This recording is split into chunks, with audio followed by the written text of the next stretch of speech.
Parfait, parfait.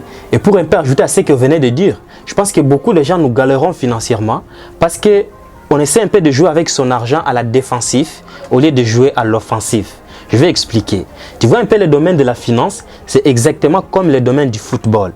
Lorsqu'une équipe joue à la défensive, c'est-à-dire, et s'est dit, je ne vais pas encaisser des billes. Je vais protéger mon but, je ne veux pas encaisser des billes.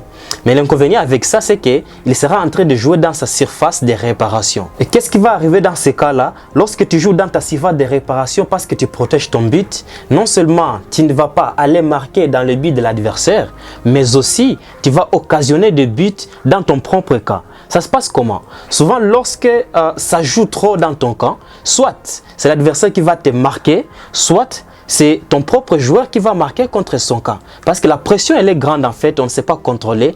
Et boum, tu voulais sauver les ballons et les ballons finissent sa course dans votre cage.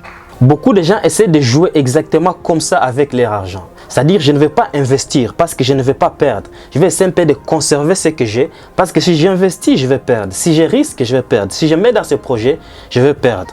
Beaucoup de gens essaient un peu d'accumuler tellement d'argent qu'ils gardent ça dans leur compte en banque. Ils vont commencer à subir l'inflation. Et oui, si tu as déposé 1000 $, après 10 ans, ça ne sera pas 1000 $, absolument pas. Ça sera moins de 1000 $. Tu sais, comme on venait de le dire tantôt, l'une des grosses erreurs qu'on peut commettre avec son argent, c'est essayer de le conserver pendant longtemps. C'est essayer d'avoir peur de les risquer.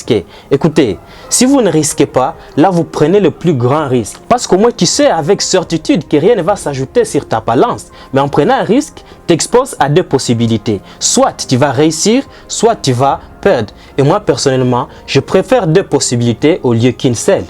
En fait, ici, je ne te dis pas d'être imprudent et prendre des risques non calculés. Non, pas du tout. Mais je ne te demande pas aussi d'être trop radin et rechercher là où ça va mieux à 100%. Car tu ne te feras jamais quelque part où ça va mieux à 100%. Si tu trouves un 70% qui t'arrange, alors lance-toi. Ok? Lance-toi.